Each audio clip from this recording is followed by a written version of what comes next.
السلام علیکم ورحمۃ اللہ وبرکاتہ۔ فارسی زبان کے 5ویں سبق میں آپ سب کو خوش آمدید۔ پچھلے سبق میں جو ہم نے جاندار اور بے جان واحد اسموں سے جمع اسم بنانے کے کچھ قاعدے پڑھے تھے، اب اس سبق میں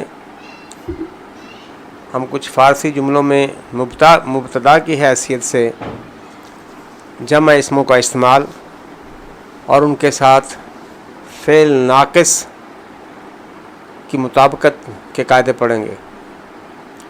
لیکن اس سے پہلے، جیسے کہ پچھلے سبق میں ہم نے دیکھا تھا، سبق شروع کرنے سے پہلے کچھ نئے فارسی الفاظ اور ان کے معنی، تاکہ آپ کو آگے سبق میں ان کو سمجھنے میں آسانی ہو سکے۔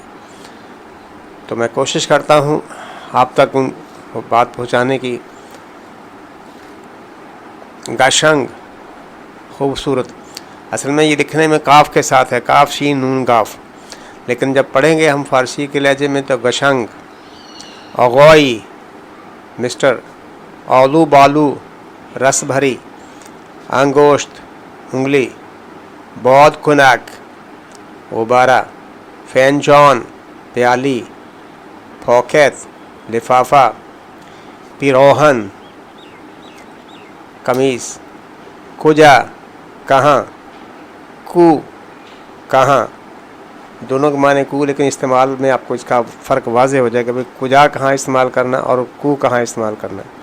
منزل، گھر یا مکان، بود بزین، پنکھا، آلبوم، ایلبم انگلش کا ورڈ ہے جو، غفصے، الماری، یہ بھی قاف سین، قاف فا سین کے ساتھ ہے، یعنی قفص جسے ہم پنجرہ بولتے ہیں یہاں، لیکن غفصے یا الماری ہے۔ چھومادان، سوٹ کیس، یہ چے کے ساتھ ہے۔ اوشپد خانے، باورچی خانہ۔ کتاب خانے، لائبریری۔ کتاب فروشی، بک سٹال۔ ستارے، ستارہ۔ چشم، آنکھ۔ پرستو، ابابیل۔ سبد، ٹوکری، یہ اردو میں بعض جگہ استعمال ہوتا ہے، گلے سر سبد، لیکن دوسرا اس کا میننگ ہے۔ لیوان ہے اور لیوان، گلاس یا گلاس کی جمع۔ عروسک، گڑیا۔ شوخے، شاخ۔ تمبر، ڈاک کا ٹکٹ۔ کلید، چابی، کلید اردو میں بھی استعمال ہوتا ہے۔ اتاق، کمرہ، یہ اتاق جو بولتے ہیں ادھر سندھی سائڈ میں اتاق اور سرائکی بیلٹ کی طرف، تو یہ اتاق ہے، لیکن اس میں اتاق غین کی آواز کے ساتھ۔ خورشید، سورج اردو میں استعمال ہوتا ہے۔ کنجشک، چڑیا۔ کلاس، کلاس انگلش والا کلاس۔ دھوپ، گیند۔ غولی، قالین، یہ قولی غین سے نہیں، یہ کاف سے، جہاں بھی غین کی آواز دے رہا سمجھے وہاں کاف ہی استعمال ہوا ہے۔ تو اب ان کا تھوڑا استعمال دیکھتے ہیں۔ مرد، زخمی است، مرد زخمی ہے۔ مرد زخمی بود، مرد زخمی تھا۔ مرد زخمی شد، مرد زخمی ہو گیا۔ ان میں آپ دیکھیں کہ است، بود اور شد، یہ اس میں واحد جو ہے یا واحد اسم جو ہے، جیسے مرد ہے، اس سے نسبت ان کو دی گئی ہے، اور یہ فعل واحد ہے، یعنی گرامر کی زبان میں اس فعل کو کسی ایک شخص یا حیوان یا چیز کی سے نسبت دی جائے وہ واحد فعل کہلاتا ہے۔ لہذا جو اب اس میں جو استعمال ہوئے 3 لفظ است، بود اور شد، یہ افعال ناقص ہے، تو ابھی ہم ان کا ہی استعمال پڑھ رہے ہیں، جو یہ جملے میں واحد مبتدا کے طور پر استعمال ہوئے ہیں۔ مردان زخمی ہستند، اسی کا اب دوسرا اگلا جو جمع کی علامت کے ساتھ ہم پڑھیں گے۔ مردان زخمی بودند، یعنی مرد زخمی ہیں اور مرد زخمی تھے۔ مردان زخمی شدند، مرد زخمی ہو گئے. اب اس میں جو ہاستان، بودان، شودان، یہ الفاظ جو ہیں یہ جمع اسم یعنی مردان کی طرف ان کی نسبت ہے. تو ایسے افعال جو اس طرح ان کو چیزوں کو اشخاص کے ساتھ، حیوانات کے ساتھ، اشیاء کے ساتھ ان سے نسبت دے دی جائے تو وہ ان کو جمع افعال کہلاتے ہیں. تو یہ ہاستان، بودن، شدن یہ افعال ناقص ہیں، جمع افعال ناقص. پہلے تھے واحد افعال ناقص، تو اب یہ جمع افعال ناقص ہے.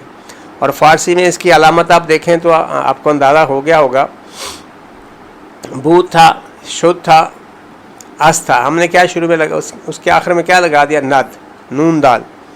تو یہ فارسی میں فعل کی علامت جمع کہلاتی ہے ند.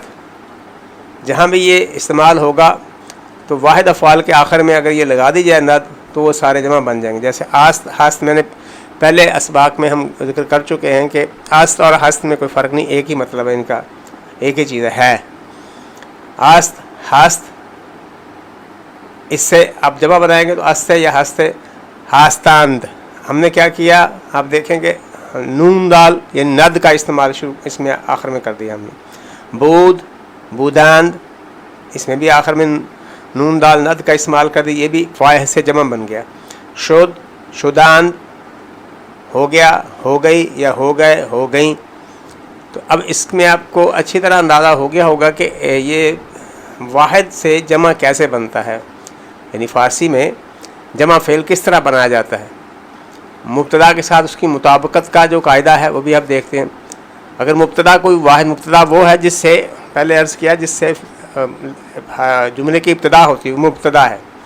اگر مبتدا کوئی واحد جاندار اسم ہے، واحد بھی ہو اور جاندار بھی ہو، اسم بھی ہو، تین چیزیں آ گئی، واحد، جاندار، اسم، تو اس کے ساتھ فعل بھی واحد استعمال ہوگا. مثال حمید یک دانش آموز است. حمید ایک طالب علم ہے، دانش آموز طالب علم. اور اگر مبتدا دو اسی طرح کے جاندار واحد اسموں کی صورت میں ہو جن کو ہم واو عطفیہ کہتے ہیں، واو عطف یعنی عطف والی واو کے ساتھ ملا دیا گیا ہو، تو ان کے ساتھ جو فعل آئے گا اس کی وہ جمع کی صورت میں آئے گا. یعنی ایسے دو اسم جو ملا دیے جائیں اور جاندار بھی ہوں، واو کے ساتھ ان کو ربط کر دی جائے، واو اینڈ کے معنوں میں آ رہی ہے اور کے معنوں میں، تو وہ ان کی جو جمع کی صورت ہوگی فعل، وہ ان کے ساتھ فعل بھی جمع کی صورت میں آئے گا. مثال پاروین و پرویز دانش آموزان ہستند.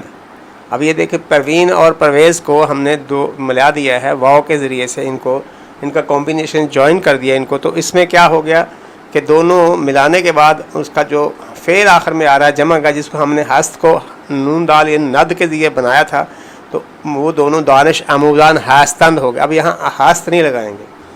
اسی طرح اگر مبتدا کوئی جاندار جمع اسم ہو تو اس کے ساتھ فعل بھی جمع کی صورت میں آئے گا. این بچے ہا دانش آموزان ہستند.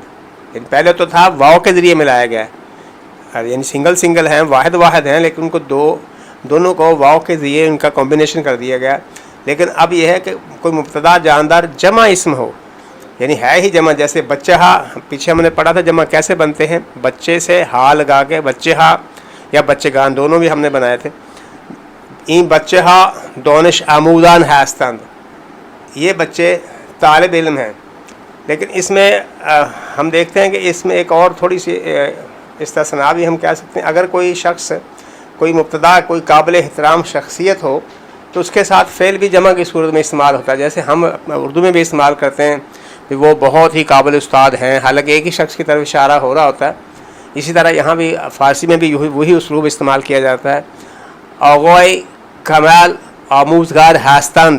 اب ہونا تو یہ چاہیے تھا آغوئی کمال آموزگار ہست، لیکن چونکہ استاد ہیں اور قابل عزت ہیں، اس لیے قابل عزت شخصیت کے لیے جمع کا صیغہ جو استعمال کیا جاتا ہے. مسٹر کمال جو ہیں، جناب کمال صاحب جو ہیں، وہ استاد ہیں.